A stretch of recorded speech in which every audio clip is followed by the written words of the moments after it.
Good morning, everybody. Welcome to the November Schools Forum meeting. I hope this finds you all well. My name is Alison Coleman. I'm the Chair of Schools Forum. Also in attendance today, we have Andrew Berry, Angela Ransby, Annika Wright, Christina Lewis, Colin Shaw, Daniel Jones, Councillor Debbie Richards, Emma Laughlin, Emma White, Gareth Cox, Gemma Morgan, Gordon Jones, Izzy Connell, Jacqueline Dyer, James Clark, Jill Porter-Hardy, Julia Granger, Lucy Callow, Mike Quinton, Ashley Jacobs, Paul Tharkin, Penny Bates, Rowena Mackey, Robert Lenko, Ros Somerville, Ruth Coleman, Dally Swan, Sarah Jane Smedmore, Sonia Harben, Sophie Conway, Sue Prickett and Teresa Spilling. So welcome everyone to the meeting. We have had apologies from Darren Woodward, Angelo Goducci, Maria Kemble and Amanda Havers, but fortunately all of their substitutes have been able to attend today. So welcome to Lucy Callow, Jill Porter-Hardy, Anne-Marie Price and Sophie Conway. Following the resignation of Wendy James from Schools Forum, a new nomination from the academies were received, and welcome very much to James Clark, Regional Director for Primaries for Exning Primary School and the Eastern Education Group Trust. Welcome to your first meeting, James, and welcome to Suffolk Schools Forum. So that's all of our attendees and apologies for today. I know Teresa has mentioned this, but just a reminder,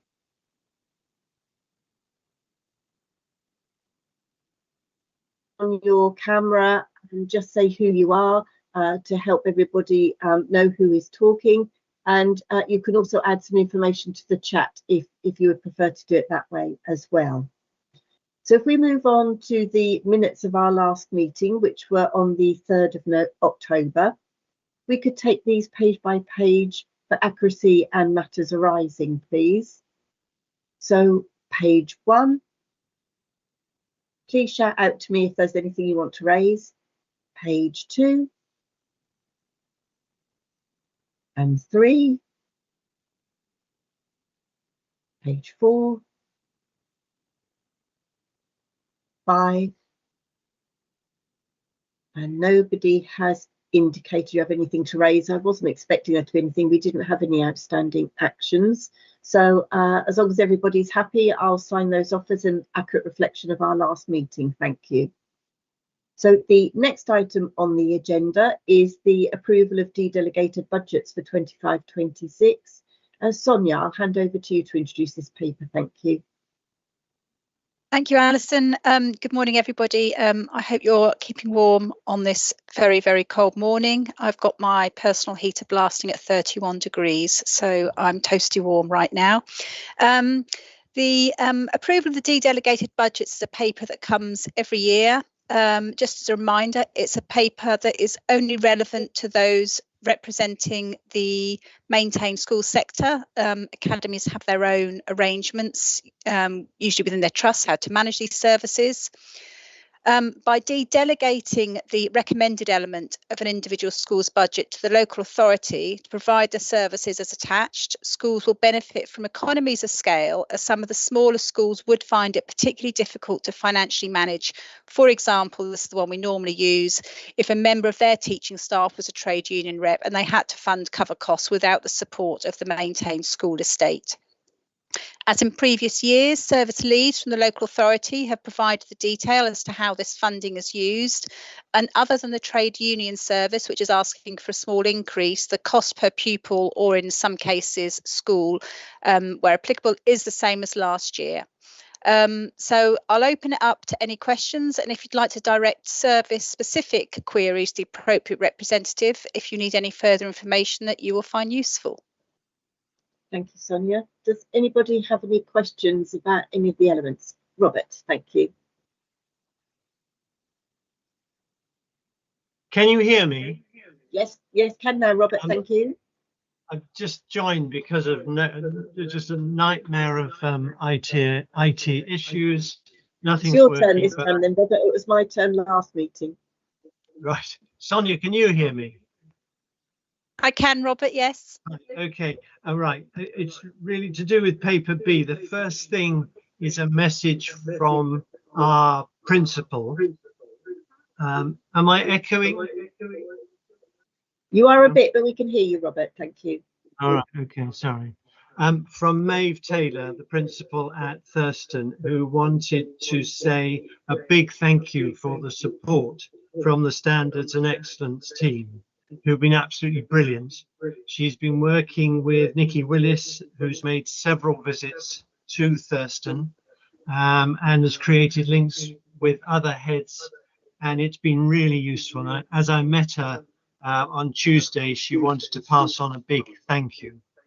So that was the first thing, which is always nice to hear. And then I just had a few very quick questions on your paper, which I thought was excellent, by the way, full of masses of information. Can I just take one at a time? They're very brief. Please do. You speak about funding for bilingual students. And I know, for instance, I have friends who fostered Afghan boys. Do we have specific languages that we need bilingual help for in Suffolk? Can I put it that way, or is it a whole range? I'll hand you over to Julia, who will have the detail on that, Robert. Okay, thank you. Good morning, Robert. Julia Granger, Interim Assistant Director, Education Skills and Learning. Thank you for your question, and also thank you for your feedback on the Standards and Excellence team's work. We have a range of languages spoken across Suffolk, and it's quite a changing picture as well as more young people move into the county.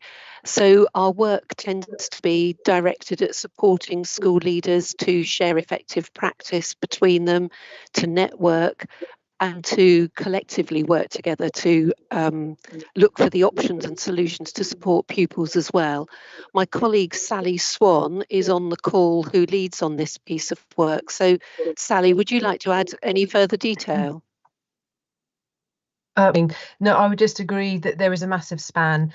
We definitely have seen an increase, but I'd say there's been an increase in areas across the whole piece, actually. So yes, there is the Afghans, but it's been broad and wide. Our job is to respond according to need, and so we would respond to that need, as well as any emerging. And so we certainly have seen trends sort of shift and change. We're working with leaders to do that. That's very useful. Thank you very much for that. Just a second one for you, Sonia. Just before you move on, Robert, Ros has put her hand up, so I think Ros. I'm sorry. That's no problem. Oh, good morning, everybody. Thank you. Ros Somerville, Assistant Director Inclusion. I just wanted to say that we're just about to translate the SEND strategy into the top 3 languages spoken across Suffolk, and that is Romanian, Portuguese, and Polish. They're the next top 3 languages after English. That's very good, very interesting, and thank you. Anyone else before I fire away? Carry on, Robert. No, have your next question. Thank you. Okay, so sorry. Sonia, on page 7 of your report, there's a table that says context of schools and settings in Suffolk, and it talks about LA maintained 6th forms, and it has a 0. Now, isn't Bayton an LA maintained 6th form? So why would it be a 0 in that table? For instance, there may be others. Again, I'll pass you to Julia, whose team completed this. Yeah, thank you. Thanks. And I think what that refers to is unique, separate LA maintained 6th forms, as opposed to 6th forms which are part of schools, or 6th forms which are academies. Right, that explains that. Okay. That's easy. Thank you. And final, I promise. On the Romani and traveller community, I just wonder how you account or how you find them? Are they fixed sites, or can they be sort of mobile groups? You know, we have some that move around in the area. How do you track them down, and how difficult is it to keep track of them? Thanks, Robert. That's a really good question. And again, I'm going to hand over to Sally, who works directly in this area. Thank you, Julia. I'd say that definitely is a challenge, Robert, because the nature of those families that then they do move around, and that's the reason we've got a Gypsy Roma Traveller Liaison Officer who does that piece of work working. She visits the encampments and works with those families. We work with the schools. We link very closely with the attendance team to manage and monitor that and support those families. And so it's linking with the schools, those early schools, and with the attendance team that we're able to sort of capture that picture. And obviously with the child missing and education team as well, and EHE team as well, because they sort of hold that information. But there is the challenge when you have families that do come in and don't go straight into the education system. You know, we're aware that that is a challenge across the piece and is something that we're continually trying to manage, because if they haven't signed up to go to school, then, you know, if they're not attending, it's hard to know where they are. So again, it's that local knowledge and working with all the teams that are out there and available. Thank you, Sally. Thank you, everybody. Thank you, Sonia. And thank you, Alison. Okay, thanks, Robert. Move across to Rowena now. Rowena, over to you for your question. Thank you. Thank you. It's Rowena Mackey from Northgate. I'm just looking at table 1 on page 2. It's just about the trade union allocation. I didn't understand why we can see £1.50 in there for our current year and then the £2 proposed. Is it just, I see in the annex it's £2 per pupil. I didn't understand why they're both there, if that means two things are happening at once. Perhaps it's just me reading that incorrectly. Yeah, I think, thanks for your question, Irina. I think it's £1.50 was what the amount was for 24-25, but in 25-26, the proposal is to increase that to £2. So that's what the right. So request is for. So it's a £1.50. So is the voting today that the trade union allocation will be £2? That's what the recommendation is. There'll be an opportunity to then, if that's not agreed, to agree £1.50. But the request is, through absolutely. Yeah, no, I understand that. I was just trying to be clear that we're not asking for £3.50 this year. We're asking to propose the £2 moving forwards. Yes. No. Thank you for the clarity. Not a problem. And I think before we go to a vote, given that there's so few of us voting, it would be helpful to know from my fellow voters if there is any concern over increasing it to £2. Can we have a conversation about that before we go to the vote? So is anybody uncomfortable with the requested increase to cover the costs for schools, the trade union representation? Robert and Marina are being quiet, so I think that gives me an indicator. Okay, are there any other points that anyone would like to raise? And it's really important, although there are only the maintained schools voting, that if any of our colleagues from academies or anybody else who is here at the meeting today has any questions about anything in this paper, you're very welcome to raise any points to help us give a richer picture of us considering everything that's set out in the paper. So if anybody else has any queries, then please feel free to make any points, because we're here to collaborate and support each other, whichever type of school we're from. And I waffled on for a bit to give anybody else a chance to put their hand up, but nobody has. Okay, so if everybody's comfortable, then we will move on to the voting. So Jacqueline, if you could do the first vote, please, which I presume is for primary rep from maintained. Do you agree for the dedelegation of funding back to the LA for trade unions? So it's only primary rep that can vote for this one. So that has gone through, so that has been agreed. Thank you.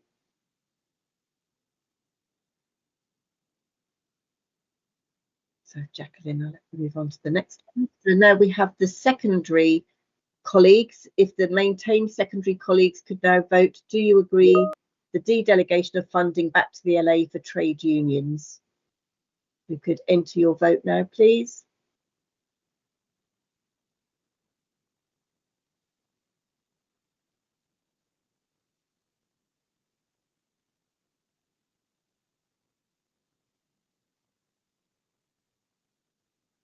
Okay, thank you very much. So we've had the responses for that, and that has been agreed. Thank you very much. Okay, Jacqueline, I'll let you move on to the next vote.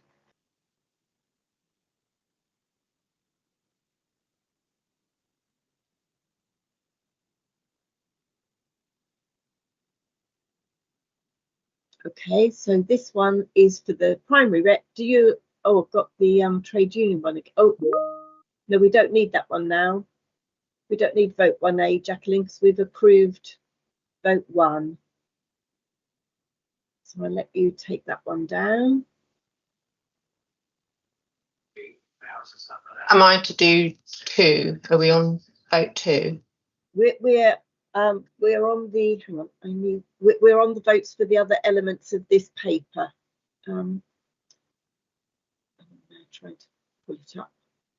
So it will be, yes, vote 2A, please. The school improvement one.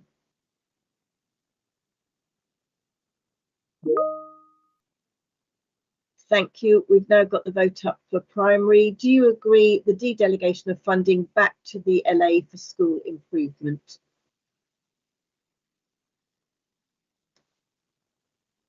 So that has been approved. So we need vote 2B now. Thank you for the secondary. So this is for the secondary colleagues. Do you agree the dedelegation of funding back to the LA for school improvement? If you could vote on that one now, please.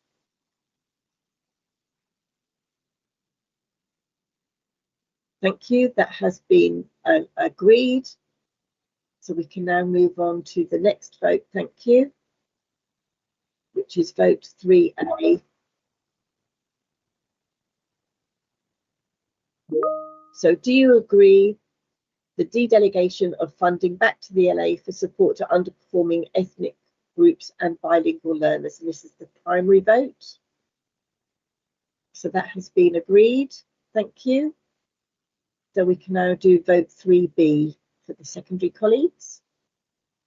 Do you agree the dedelegation of funding back to the LA for support to underperforming ethnic groups and bilingual learners? So if these secondary colleagues will vote, thank you very much. That has been voted on and agreed. Thank you very much. So there we have the vote for 4A, please. Vote 4A is for the primary rep. Do you agree the dedelegation of funding back to the LA for SES? So that has been voted on and agreed. So if we can now have vote 4B for secondary colleagues, thank you. Do secondary colleagues agree the dedelegation of funding back to the LA for SES? If you could vote now, please. And that has been voted on and agreed. Thank you very much.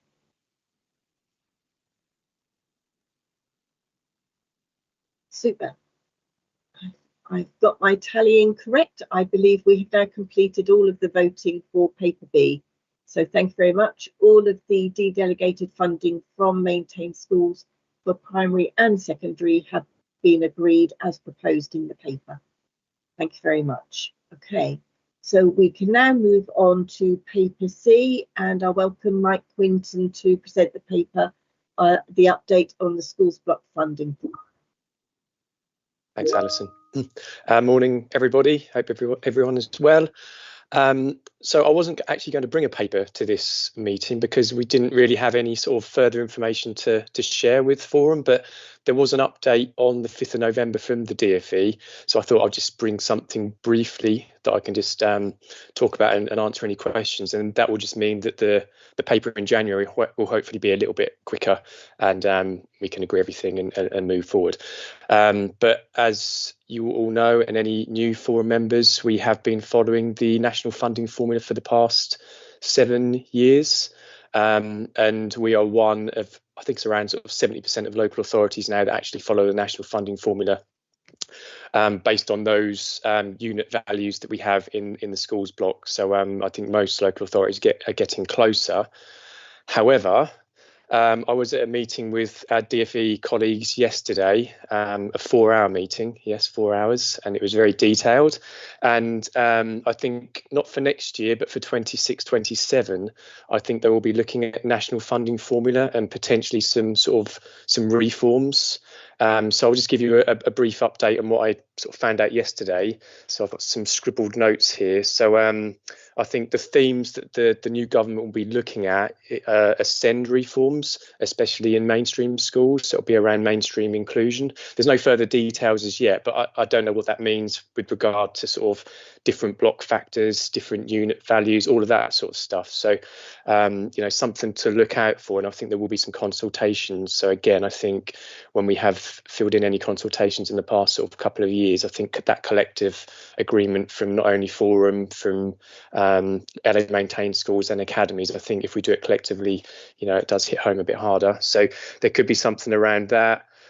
Just generally looking at factors, I think in the schools block, I think they'll be looking at sort of, how those factors are distributed and to make sure that they are fair. So there could be some changes there. Looking at deprivation funding.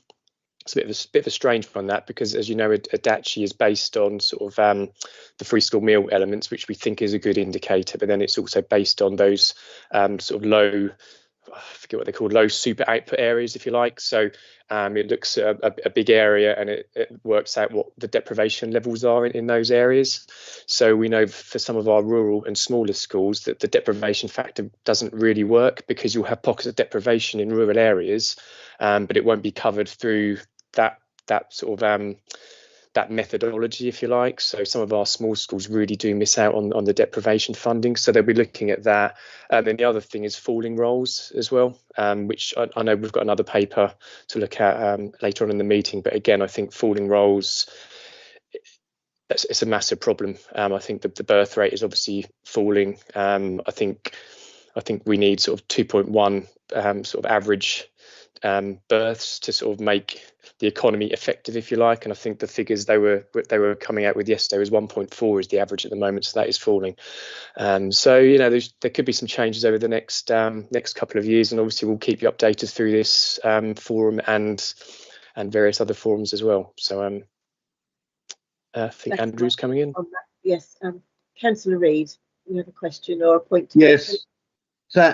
Thank you, Alison, and thank you, Michael. And yes, so Councillor Andrew Reid, I'm the Cabinet Member for Education and SEND at Suffolk County Council. Michael, it's very helpful to get the heads up and to make that point about this inequity with regards to pockets of deprivation in rural areas, and that leading to the funding issues. And I'd very much like to make that point to DfE to underscore that difference. So I'd like to work with colleagues from Julia's team to make that point soon. Thank you. Okay. And that's Andrew, I know you're very busy on the F40 group, that a lot of those authorities are from rural areas, and it might be something that collectively you might want to feedback by that route as well, I expect. I think that's a good point. And Julia, if we can pick that up afterwards, that'd be great. Yes, absolutely, Andrew. Gordon, you've got your hand up next, thank you. Sorry.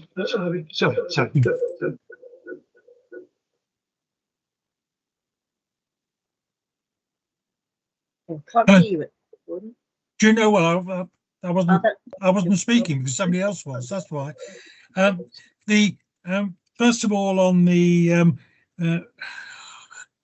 SEND, looking at that for I think 26-27, if we can get our voices in early on that. Population growth, does the 1.4 take into account the immigration, the growth in immigration, because that's also a factor? Good question. And my other point, on table 1 of your paper, it really more is reference to when we come to the high needs. but two of our neighbours, Norfolk and Lincolnshire, with our sort of communications with the F40 group, Lincolnshire, slightly higher funding for their high needs and showing no deficit as in comparison to both Norfolk and Suffolk. Have we sort of analysed the reasons for that? And certainly, again, this is perhaps can be answered in the high needs paper, but if you look at Norfolk's school forum paper, they are showing a reducing deficit on their high needs from 26-27, and actually forecasting a in-year surplus from 2030-31, as against the figures which we've got on that very detailed spreadsheet. Do they know something that we don't, or do they not know anything at all? If you get my gist. Yeah, I think with Norfolk, they're part of the safety valve program, so there's agreements there to that Norfolk will contribute to that deficit, and the DfE are supporting them as well. But I think that might be sort of something that we need to look at as part of the sort of the high needs block, and Ros and Gemma. But yeah, they're part of that safety valve program, so their deficit is coming down potentially quicker, but there are other sort of contributing factors to that, which Suffolk is not part of that program at the moment, Gordon. And Lincolnshire. No, I appreciate that, and actually I'm probably grateful that they're not, bearing in mind the reductions that they have made to send funding in their mainstream schools.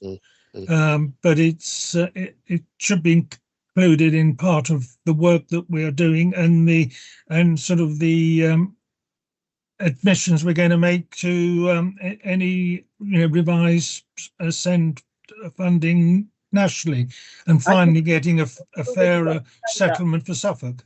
Gordon, so I'll bring Ros in as she may have something to add now. Thank you, Ros.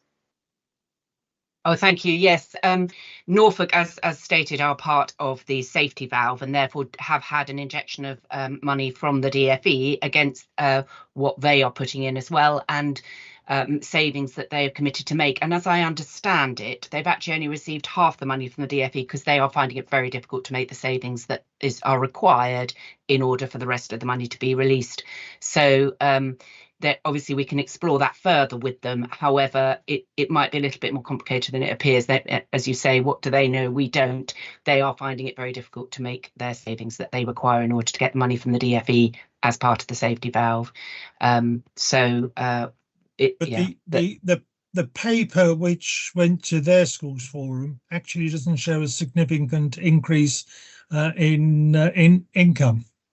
So, well, we can explore that with them to understand. Certainly, I was speaking to one of their directors a couple of weeks ago, and that's what he told me, that they're actually only received half the money from the DfE because they're finding it difficult to make those savings. So let's follow that up with them and find out. Okay, no, thanks, Ros. All of this context is helpful, isn't it? Thank you. Mike, Robert. Sorry, yes, thank you, Alison, for being so patient with me. I'm just sitting in an echo chamber. I can't even hear myself.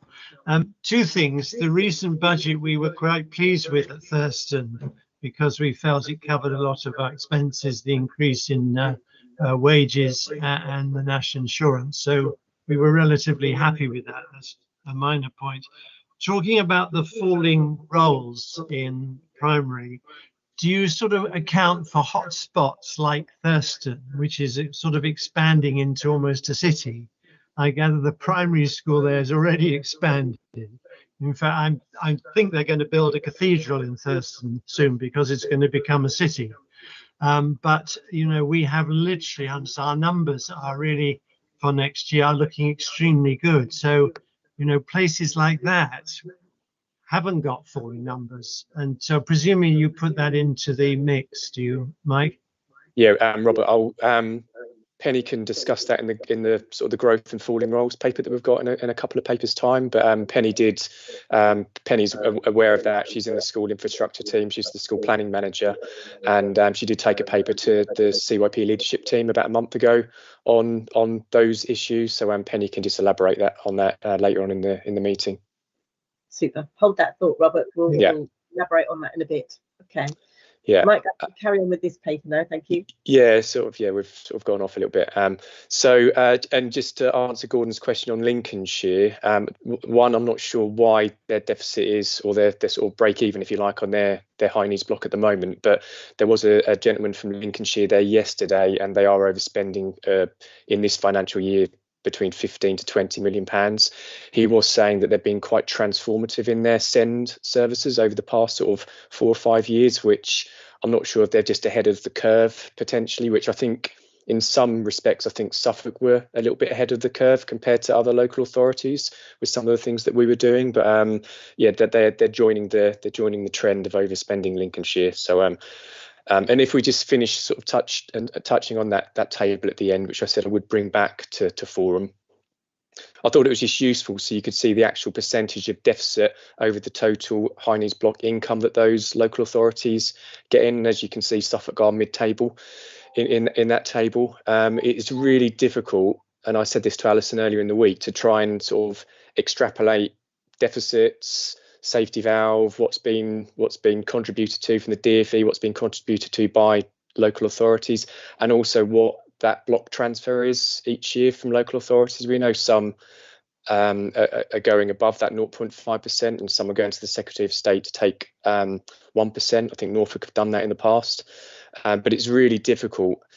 Lou Ainsley, who's our Section 151 officer, she's part of a group, and there is a survey, I think, which is just waiting to be published, and I'm hoping that will have all of that information on.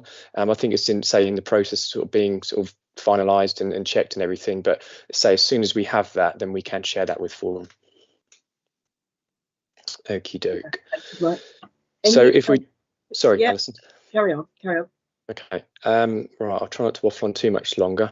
This was just a really brief update. There are no changes really to the funding factors that we've had in previous years. As you know, you've seen those headline figures that there's 2.3 billion of additional funding coming in. $1 billion of that is going into the high needs block, and then we've got that remaining 1.3 billion which has been allocated to schools. However, the caveat with that is that the grants that we've received in this financial year is part of that 1.3 billion, as well as pupil premium funding as well. So if there's any increase in pupil premium, it's coming out of that 1.3 billion. So straight away you can see that 1.3 billion additional funding isn't actually 1.3 billion of additional funding. We're hoping that the DfE does publish some further information at the end of this month around what that looks like, and we can really see a clear plan on the mainstream of all of those grants and what it looks like for schools, because I think sometimes schools find it really difficult to say we just have all of these grants that we got last year and they're in the budget for this year. So I think it'd be really useful if we've got something clear from the DfE. So those grants that are being sort of mainstreamed into the schools block, and apologies, I didn't put the full names of the grants in the paper, but we've got the teacher pension additional grant, we've got the teacher pension employment contribution grant, and we've got that new core schools budget grant, which was brought in, that we paid, I think, in November and December to our schools, and that was just to cover the increase in support staff costs, which schools have not had over the past however many years. Say all of the factors are the same, and if we just go down to the minimum per pupil funding levels, again, they're just increasing, again, on the back of those grants going in. So if any primary school or secondary school falls below those minimum per pupil funding levels, then they're topped up. I normally do each year sort of an analysis of how many schools we've got that are being topped up. It's good for those schools, it supports them, but it's not good because it means they're not getting the funding they should be getting through all of the factors. And as we said, that deprivation factor is one of the key ones where we think our schools are missing out.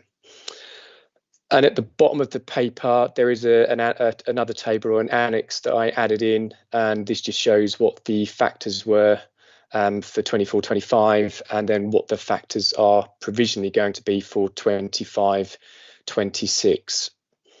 So you can see the grant funding has gone in, the TPAG and the TPEG, and then the CSBG uplift. But if you had a look at the table and you looked in the far sort of right-hand columns and the percentage increases in the standalone factors, you can see that the increases on average 0.53% for primary and 0.58% for secondary. So that is, you know, on a like-for-like basis, if you like, that's disappointing. And the DfE yesterday was saying they expect schools to be funding any increases, any cost of living pressures with that quantum of funding. I don't think there's going to be anything additional next year. That was the sort of the impression I was getting from the DfE, apart from one bit, and that's the national insurance contribution, the employers' element increases. There will be a separate grant coming in for that next year. Again, details to follow hopefully in the next sort of month or so. That meeting was very timely yesterday, Mike. Thank you. Rowena, I'll bring you in. Thank you. Thank you. So it's Rowena Mackie from Northgate again. Thanks, Mike. I'm not sure how you manage all those figures and spreadsheets. Mine is just a request, really. It's true that there's the additional funding in the system, which is really encouraging. But I'm just wondering, are there any forums where you can agitate for the fact that when the government or the DfE are talking about pay rises being fully funded, that's actually an average figure. So for a school like Northgate with a staff profile that is not an average staff profile, that is, we have highly experienced, which means expensive staff, we lose out, and we continue to lose out because it's not fully funded per person, it's fully funded per, regarding the national profile. So whilst I agitate with my professional organisation, I just didn't know whether that's an awareness that other colleagues have, and can there be some agitation around that, because every pay rise that comes through in our setting, I don't know if it's true of any other of the settings, we continually lose out because the funding does help, yes, but it's not fully funded, if that makes sense.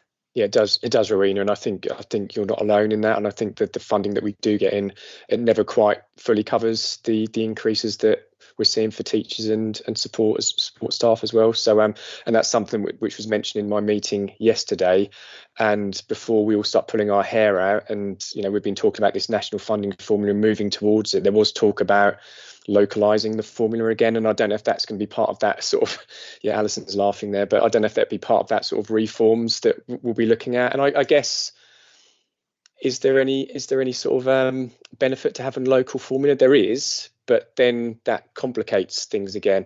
And one more point that was mentioned yesterday, and this was around academy trusts. And I think academy trusts can now develop their own sort of local formulas, if you like. So if you've got a trust with 20, 30 schools, they can pool their funding, and then they can dish out the funding on how they see fit to support their schools. So in effect, they've sort of started a local formula. So you've got an LA maintained school just over the road that are being funded in the way that the national funding formula prescribes, and you potentially could have a trust that is doing it in a slightly different way. So I think these are all things that we need to be sort of having discussions around, and say if there are any consultations, we need to do it as a sort of a unified approach, so we're getting the right result for the children of Suffolk.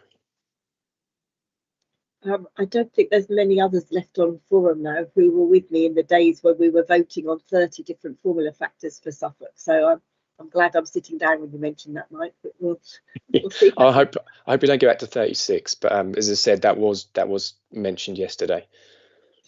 Okay. Any other questions on this paper? It's been very helpful conversation, Mike. I think your updates from yesterday are making us all think a bit. I think we'll see how they all pan out. But if there isn't anyone else with any queries, thank you very much, Mike. We'll see you again in a bit. Yeah, thanks. But now I'll move on to Christina and your update on early years. Thank you. Yeah, good morning, everyone. I'm Christina Lewis, Head of Early Years and Childcare Services. I was hoping to bring a paper today looking at revised rates for early years provision from April, but unfortunately we haven't yet had the revised rates from the DfE, so I've not been able to do that. They are proposing that they will publish them the end of this month, so that should be soon. And this year they have put a deadline on that local authorities must let their early years providers know what the rates are going to be by the 28th of February. My proposal is that I will bring a paper to the January Schools Forum. If it is once anything is agreed, I will then let our early years providers know as soon as possible after that. So our providers should know mid-January what their rates are going to be to enable them to plan for the next financial year. But I have had a conversation with our early years forum representatives, and we have agreed in principle how they would like any uplift to be distributed. So I already have their approval for a certain approach. So as soon as I get the figures, I'll be putting them together and I'll be bringing them in a paper for your decision in January. And just another update, we like Mike was just saying about schools getting some additional grants. Early years is also getting an additional grant. That is coming on the 29th of November, and it is in recognition of increased staff costs. We have agreed that with the early years forum, that we will distribute that based on summer term claims to make that fair and equitable. So my team, we know how much we're getting, so my team are already working on it. As soon as we receive it, we will be getting it out to providers. Any questions or queries? But that's the early years update. Super. That's helpful. Thanks, Christina. Sonia. I'm just about to have a coughing fit. You'll have to excuse me if it happens.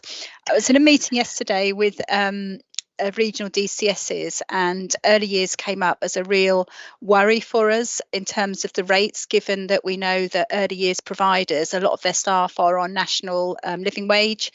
That increase has been significant, and also the national insurance changes will really impact on that sector. So I think there's a real understanding that unless the rates go up by, we were talking about 15-20%, there's going to be it could be a potential real sufficiency problem in the sector next year. So it's something that we will really need to work closely together on, and we may have to bend Andrew's ear as well to do some lobbying. But as you said, we haven't got the information, we haven't got the figures yet, so we might be surprised at sort of what percentage increases we're getting. So we'll just have to wait and see. But it's just, it's certainly something in the region that we're all aware of and concerned about. Thanks. Yes, thank you, Sonia. Lucy, you're next. Thank you.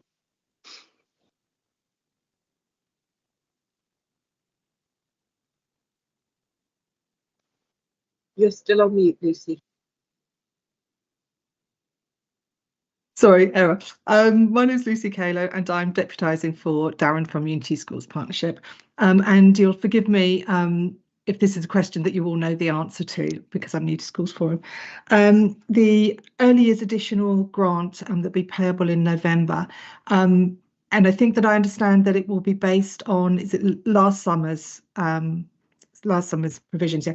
Are there any new provisions with early years this autumn who won't then therefore be eligible for any of the grant? That's my question. Thank you.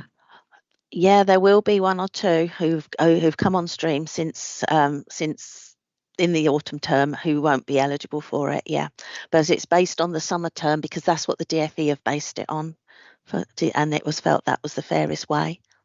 Okay, but is it for the current cohort? I just wondered if the DfE, or we could go back to the DfE and just clarify that if it's funding that's intended for the current cohort for the current academic year. It's not intended for the children, it's intended for the settings to help them with their staff costs that have increased. Okay, thank you. But I mean, I guess my question is still valid because the new providers, I don't know who they are, but the new providers will also be paying those increased costs, won't they? Yeah, they will. But it is such a changing scene because we will have some who were open in the summer who aren't open now, so they won't get it, but they were paying out. and we have childminders probably daily who come and go, so that we have to put a line in the sand somewhere, because our Ofsted feed is fluctuating on a daily basis. I can imagine. So I guess it's just a point to note, but thank you for taking the question.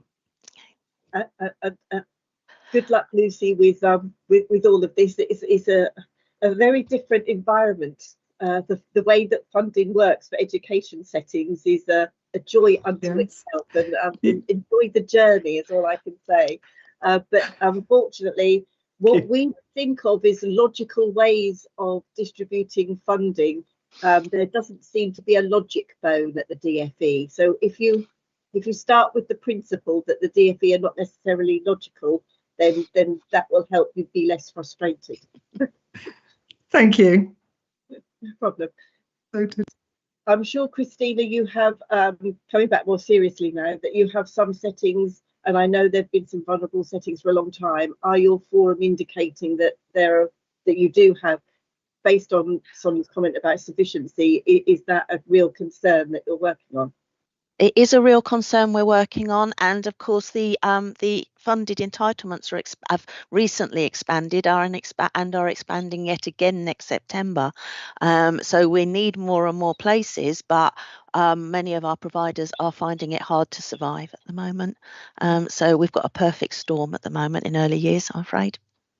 Good luck to everybody in early years. I wish you well. Okay. Yeah. Thanks for the update, Christina. I look forward to your paper in January. Thank you. So if we move on to the next paper now, which is paper D, the pupil projections paper. Mike, are you starting us off with this one? Thank you. I'll start it off and then I'll hand it quite quickly over to Penny, because you don't want to hear me waffle on again. So this paper is a decision-making paper. So a couple of years ago, we implemented a falling roles fund to sort of work alongside the growth fund. So if schools got bigger, we gave them some funding where they qualified or were eligible.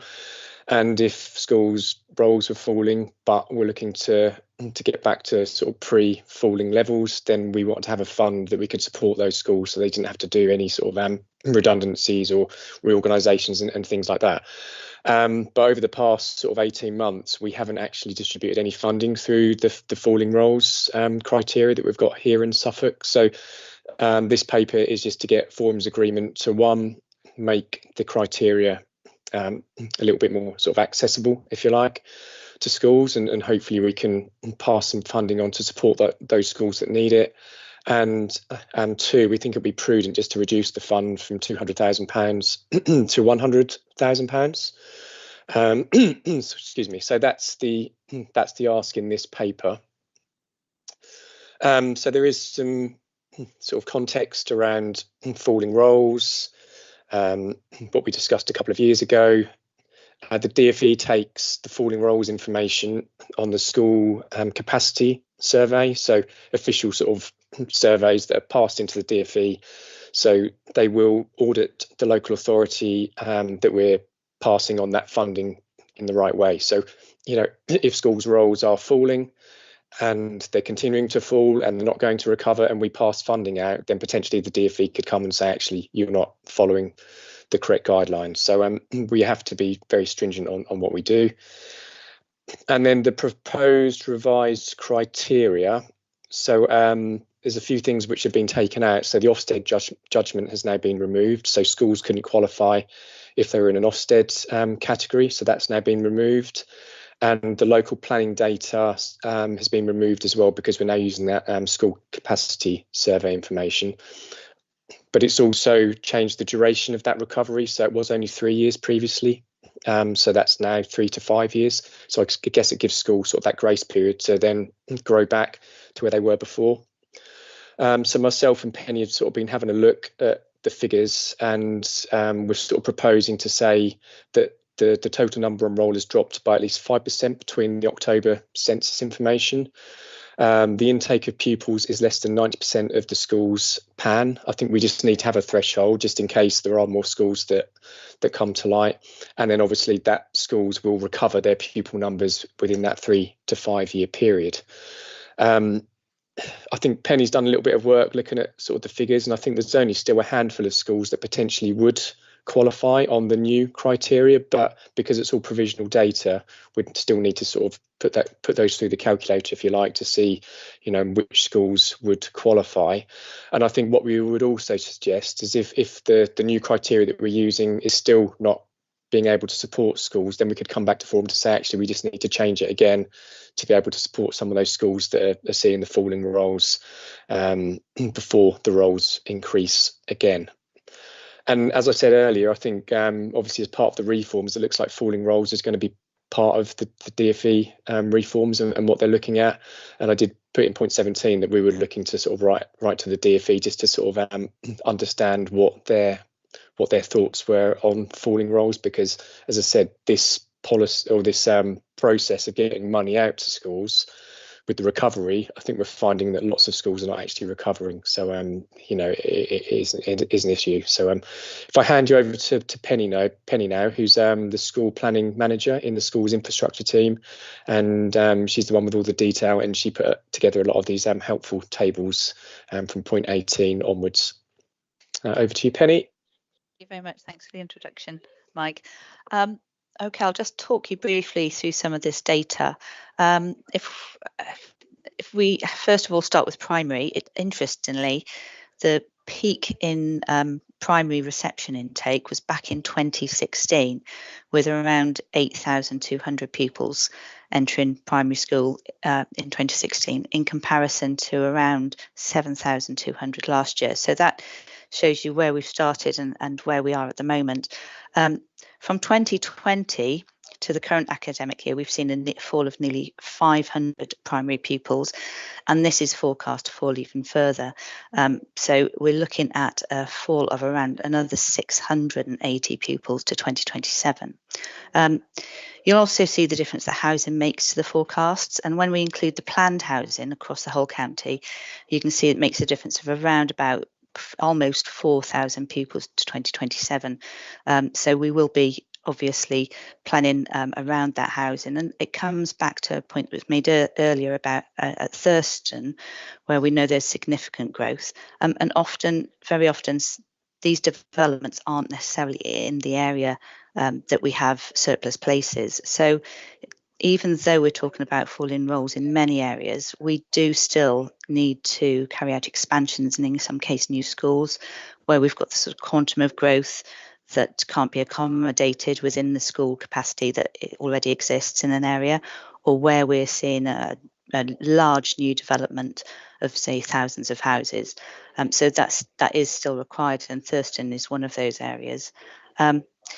So knowing that these numbers are going to continue to fall, we've had a look at what this actually means for our primary schools. And of our 253 primary schools, approximately 125 of them, unfortunately, will see a fall in rolls between 24 and 25, and 150 between 24 and 27. And only a very small number of these, we think about 5 or 6, although obviously these are all based on forecasts, only a very small number of these are likely to see pupil numbers to return to current levels, unfortunately. If we move on to secondary, the peak in secondary pupils entering year 7 was in 2023. So that those earlier higher numbers that we saw in primary are currently moving through secondary at the moment, and that peak was in 2023. And the numbers are going to start falling, maybe not quite yet at the rate that we're seeing fall in primary. We've factored in housing, and the numbers on rolling secondary are forecast to increase from 2020 to 2028 by about 3,500, and the peak is likely to be seen in 2027. And following that, numbers in secondary are also likely to then start falling, because those lower numbers, those lower birth rates, will be moving into secondary. So we will continue to see a fall in the same way as we have in primaries. Unfortunately, and ONS data suggests that this trend in birth rates is not likely to change.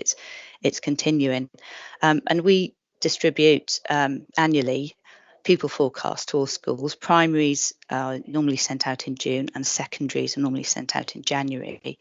And we'd very much encourage all schools to review those carefully and come back to us if they have any questions on their numbers, on their forecast, on any housing, so that these fall in and change in birth rates can be planned for, especially given the challenges we are with providing the funding that we'd like to provide to support these fall in roles. Thank you, Penny. That's helpful to have that overview and to explain the tables in the paper that we've all read. Does anybody have any questions? Penny? Gordon? Yes, mine is not so much a question on this, but it's more an observation in that with the way things are funded and lack funding in particular, of course it tends to benefit schools with a falling role in the short term and penalises, as our representative from the city of Thurston will know, those with an increasing pupil role because of the lack funding. I mean, for example, one of the secondary schools in our trust, not within within Suffolk, but is just shy of £1 million a year over two years because of an increasing pupil number role. And so, it's, in some ways I have less sympathy, but I do accept the paper as it stands, less sympathy with sort of declining numbers than actually those with increasing numbers and increasing because of the excellence of education which they are providing. Just an observation. Thank you, Gordon. All observations are welcome here at the meeting.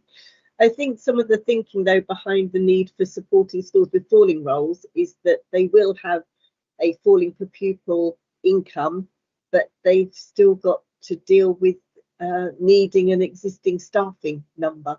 There's only so many staff you can lose before you can't lose any more. You've got to have a certain number of staff to put before the children and run the school.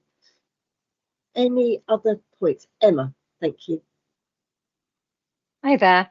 I'm Emma White. I'm a nursery owner and part of Early Years Forum.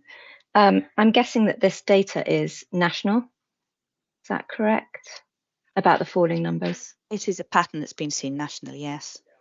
Okay. So I wondered if that is maybe part of the decision for schools to start maybe opening nurseries within them. And I just wondered whether within the sector, within the council,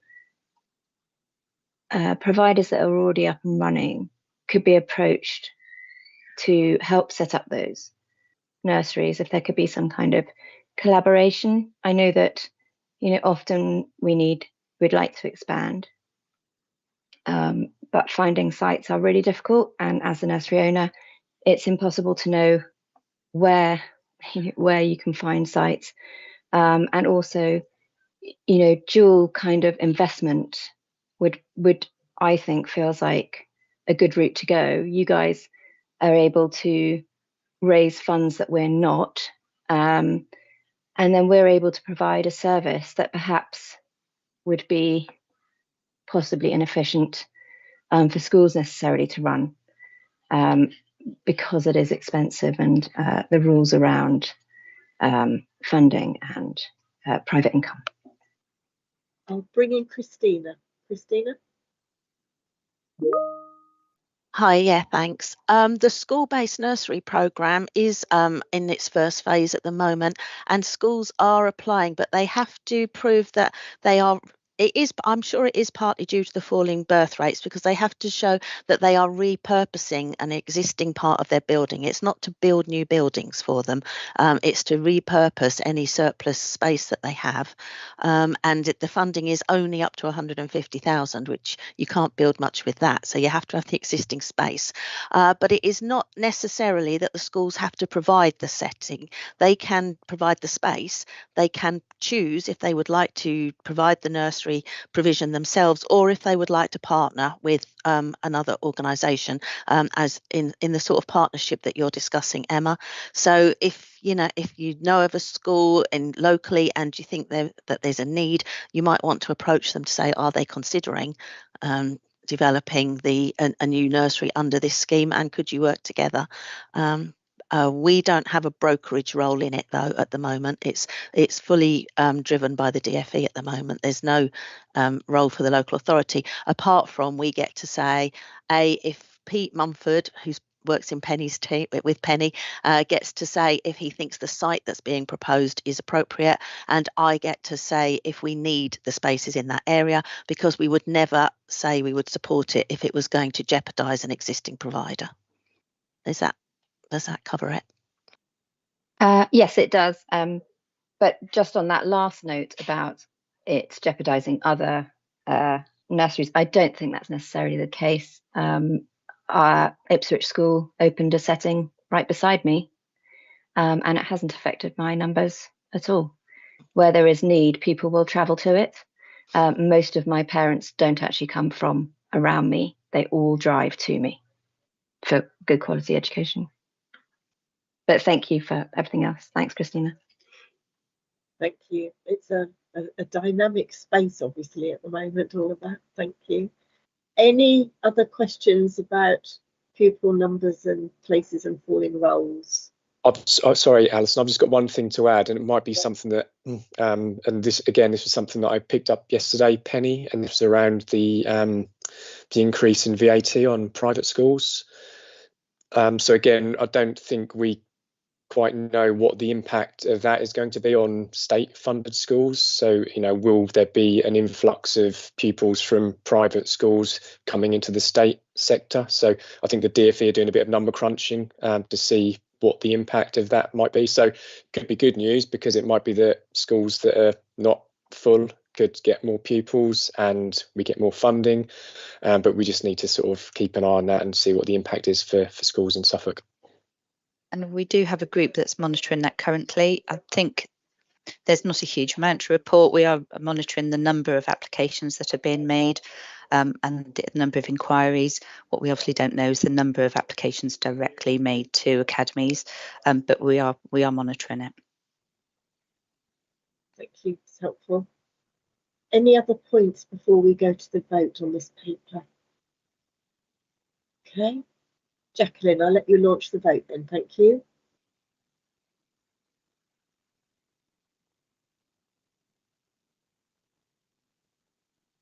So this is for all voting eligible members of Schools Forum.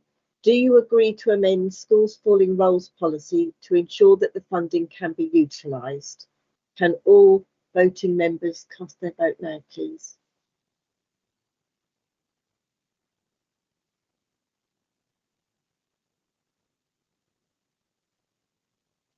There's only been 6 votes so far, so I think there should be more of you than that to vote.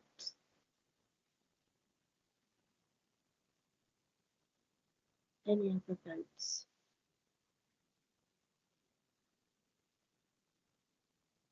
So it's all members of Schools Forum can vote on this paper.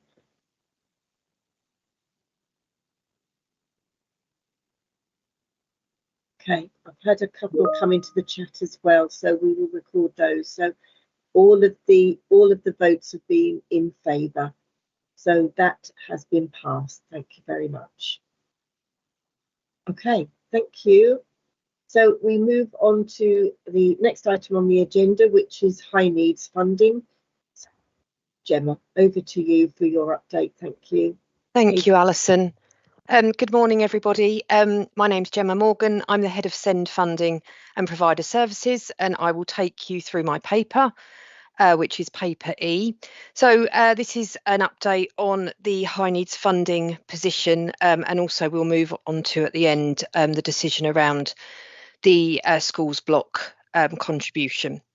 As you can see from my paper, the deficit for this financial year is forecast at £51 million overspend, which gives us a cumulative approximate deficit of 106 million once we get to the end of the financial year. I've spoken to you a number of times about the increase in the number of children that we've got in the independent sector. Obviously, those settings are our most expensive settings. Also, we have a high demand for those bespoke packages which offer short-term intervention to support children with their educational journey, also for those that are awaiting a specialist provision. We're in the position of many other local authorities, as Mike has said already this morning. Also shared with the paper is our deficit recovery plan. Now, our deficit recovery plan is something that the DfE requests that we complete due to our deficit. All local authorities are asked to do that if they have a deficit. Now, as part of that, we have to write in and also separate meetings that we have with the department, we talk about our mitigation to look for how we would recover or at least make an impact on our deficit. Now, Suffolk's got 4 responses to that. One is our Send Capital programme, which has been running since 2019 and plans to have over 1,200 places within the local offer created by the time it finishes. We've also got our early intervention work, which is delivered by our specialist education service. This is the team that work closely with our mainstream schools. They've currently introduced termly meetings to support the schools with early identification of needs and support of the children who are on roll. We also have Delivering Better Value programme, which is providing interventions for primary and secondary schools to help the pupils move closer to their age-related expectations. So again, that's a programme that is being delivered with a £1 million grant that we were given from the Department for Education as part of the Delivering Better Value. And then our fourth point is the contribution of 0.5% of the schools block to the recovery. Now, at the last meeting, we were asked by a number of people how much that would be and whether it does actually make an impact. And what I wanted to say this morning is that it's 2.7 million this year, and over the 4 years that we've been doing this, it's a total of 10.6 million, which is a considerable amount of money and is actually 10% of the deficit that we have currently. So it is really needed, and it is very much making a difference. So I know it doesn't seem like it is when you look at the breakdown of the year-on-year issue, but overall it really is having a significant effect. So obviously we're going to, as part the next part of my paper is talking about the vote. So since 2021, 0.5% of the schools block has been contributed towards the deficit in the high needs block. Obviously we'll move to vote to do that again. And I just wanted to say that, I think as a group we need to remember that the children of SEND in Suffolk are our collective responsibility, and this funding goes towards making sure that they have the opportunities that they need and the support they need to access an education journey. Andrew, did you want to come in at this point? Yes, sorry, really just a point of clarification, and I wondered, I think there was a de minimis contribution arising out of the budget money. Is that from the budget from a couple of weeks ago? Is that correct, or am I wrong? So from the so from the recent budget. So yes, I don't actually know exactly how much that is for Suffolk. I don't know, Mike, if you do. I don't know if that's filtered through to us yet, has it? So the increase in funding for next year? Yeah. Yeah. So each local authority, so the minimum increase will be 7%, and the maximum increase will be 10%, and that's for all local authorities. Between 7 and 10. Between 7 and 10%. Yeah. But we don't know specifically what that is yet for us, do we, Mike? No, we don't at the moment. We're hoping it's nearer 10, obviously, but yeah, we don't know. And say hopefully, I think Christina said the same. End of November, hopefully we'll have the figures. We can start working through the detail, Andrew. we'll obviously bring that back to this group. Thank you. Emma White, could I ask you to turn your camera off if you don't mind, if you're not asking a question? Thank you very much. Gordon, over to you. Thank you.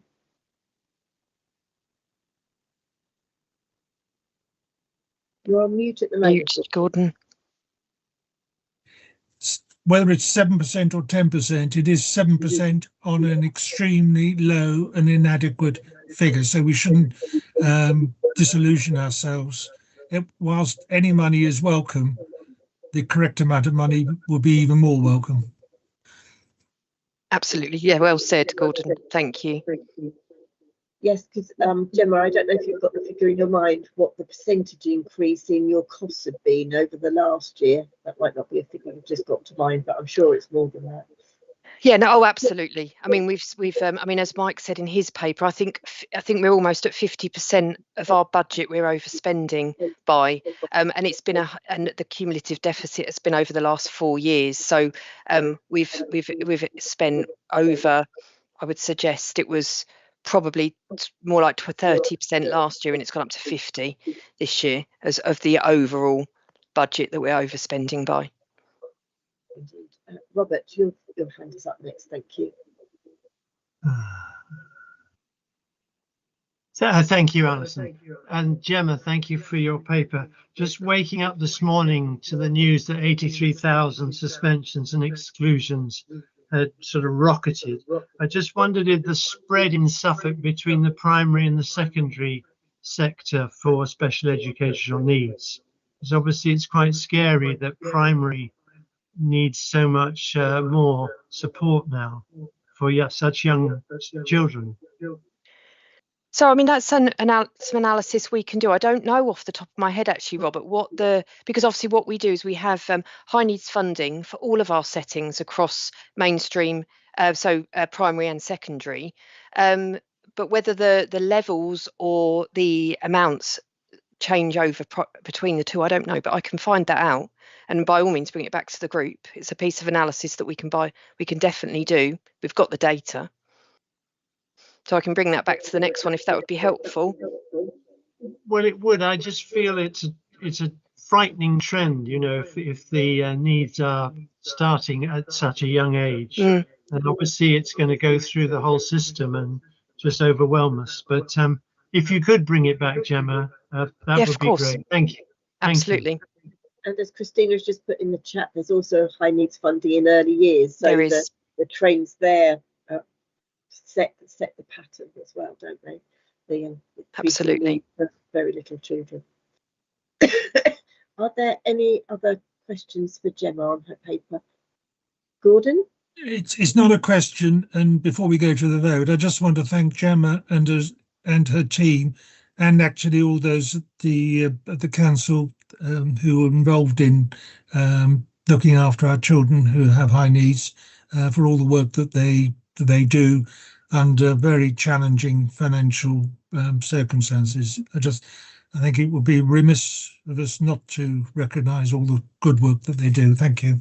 I think we can all echo that. Thank you for making that. Thank you, Gordon. Thank you. Rowena. Thank you. So it's Rowena at Northgate again. And can I just also articulate my thanks, because my own personal and professional view is it's devastating that we're in this position for all of our young people, and I take your point about our collective responsibility. I guess my question, Gemma, is just about the first mitigation, the Send Capital programme. Given that we fully expect increasing need and ongoing increasing complex need, I'm wondering, is the Send Capital programme actually going to deliver enough for our young people in Suffolk? And are there any plans to be looking at how that progresses? I'm aware that, certainly nationally anyway, that very many private businesses actually take on some of the complex students, and, you know, that doesn't feel right morally or ethically. So I suppose my question is, within Suffolk and certainly longer term, and I know it's all bound up in finances and lack of finances, you know, is there still growth happening in that sector, or have we got to the point that we want to be? I think that's what I'm trying to ask, Gemma. Yeah, no, absolutely. So the Send Capital programme continues. We are at a point at the moment where we're looking at sort of revisiting what is needed, so that we've built units, we've built units attached to mainstream schools, which we didn't have in Suffolk before. So we have now got units. We've expanded our special schools where we can, and we've also built new special schools. So we aren't going to build enough places to ensure that every child in Suffolk can be educated within the local offer. That's what we'd like to do, but again, there isn't enough funding to build enough schools, and there's also we need to make sure that we've got a mix and balance of provision. So what we are proposing to do is we're looking at the remainder of the budget that we've got and looking at the best way to spend that moving forward. We're producing a new SEND needs assessment, which we're doing jointly with health and our colleagues in social care to look at sufficiency planning. We're also doing a lot more work around trajectories and planning for what's coming through the system and the children, the needs and how they're changing. So it's not the end, Rowena, it's definitely not the end of the SEND Capital Programme. And what we're trying to do is make sure that what we are delivering is fit for purpose and is the right sort of provision that we need. We were hoping to reduce our reliance on the independent sector, which we haven't at the moment, but that is still a plan for us moving forward. Thanks, Gemma. So is the capital funding, does that come out of the capital funding pot, or is it kind of all tied up?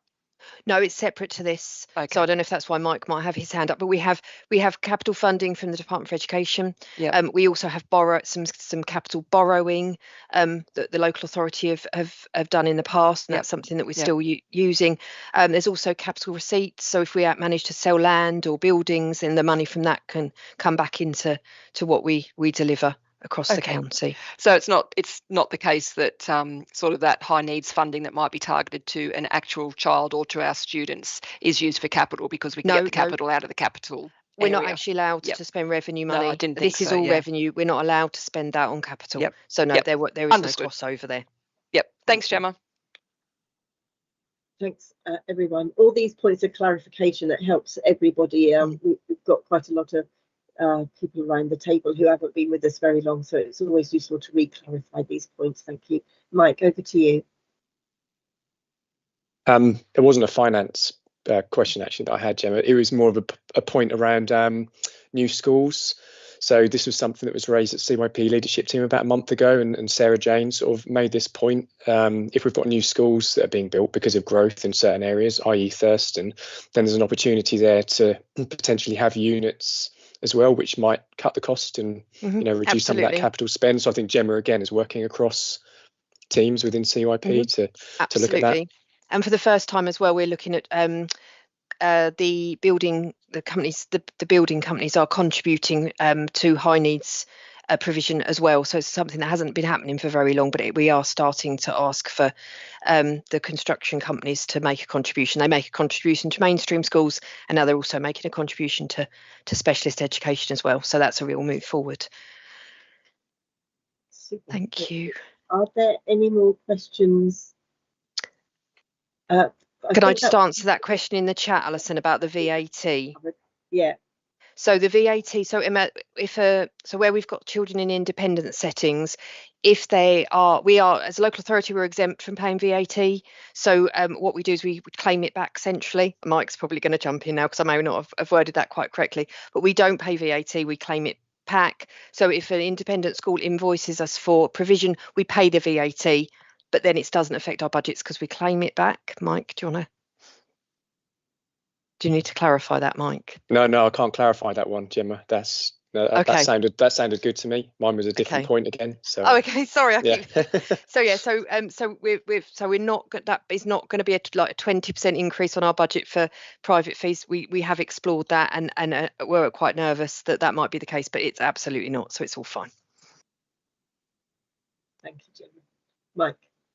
Yeah, sorry, just another point. So around pressures, obviously, that we've got in the high needs block, pressures that we've got in schools, I think as that employers' national insurance contribution increase next year. Mm-hmm. So I think what we'll see is that those private providers that Gemma deals with for independent placements, they're likely to go up because the suppliers are going to pass on that increase of national insurance contribution increases, so we need to be mindful of that as well. So any potential increase in the high needs block is just going to be diluted by potential increases in private providers. Absolutely, Mike. And it's the same across all sectors, not just in the high needs block. So something to look out for next year was when we're reporting our spend. Yes, it's a very, very depressing picture across everywhere, going up more than income. Any other points anyone would like to make before we go to the vote on this paper?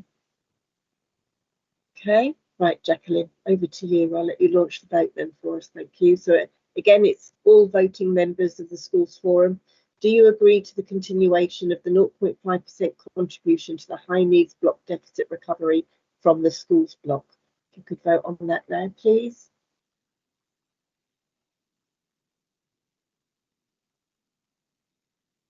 And I know some people who are having trouble with the voting app. If you can put your responses in the chat like you did last time. Thank you for your initiative. It's much appreciated. And I can see the votes coming in. So thank you, everybody. That is passed. That is agreed. Thank you very much. Thank you, everybody. Okay. So I'm not aware of any other business. So the last item on our agenda for today is paper F, our forward agenda. Sonia, is there anything you wanted to mention about this for us? No, I think so the early years we just need to pick up, and I think the other thing what I'd like to just work with Christina on is we do have some money in the early years reserve elements. We may be able to do something to support providers like we have done in the past with putting some monies. It's not, you know, it's not going to save some providers, but I think that's something we'd like to work on. I think I just want to reiterate what everybody said, the increasing demand in SEND, which is, you know, perpetuating this deficit. We're not out of kilter in terms of our spend per pupil. It's our income, it's our funding that's not matching. And I think the other thing, just to obviously with this deficit, it's the county council that ends up having to fund the borrowing costs of that deficit as well. So if you know, it's not the county council itself from core funding isn't contributing to this problem. We have to fund those borrowing costs because, you know, as Gemma said, we're going to have over 100 million at the end of this year, and that has to be funded in some way. So there is a cost to the council for that. But I think we just need to, it's just such a difficult position for everybody. And I'd like to echo what Gordon said about the SEND team. I don't know how you do it. I just, with the demand as it is, it's just incredible. So I feel quite lucky that I'm in this kind of enclosed just money space, which again isn't great at the moment. But I don't have those other stresses in terms of exactly, you know, how children are achieving, you know, or able to get the right education for them at the right time. So I think that's all from me, Alison. I'll just add my, you know, I've been in the system as in the governor role for a very long time now, and like all I have seen throughout the decades is that increase in demand. And yes, everybody who is delivering specific SEND provision are absolutely marvellous and fantastic, but the change in mainstream settings has been enormous over that period of time too. So fully recognise the need for high needs funding to go into mainstream settings as well as specialist settings in the way that our formula allows us to do at the moment. But it is a bit of a hold your breath moment as to how things are going to look over the next couple of years. We can but hope that nationally any changes in the funding formula will eventually recognise that they need to fund the need and not on some spurious funding formula from years ago. On that note, it's been a busy meeting. I'd like to thank you all very much for your contributions and your time this morning, and wish you all a very happy and relaxing rest of the week, if that's at all possible. And we'll see you all again in January. I won't mention the Christmas word, but maybe I just have. So have a good one, everybody, and see you in the new year. Take care. Thanks very much. I'll close the meeting now. Bye. Many thanks, Alison. Thank you, everybody. Thank you, everybody. Bye.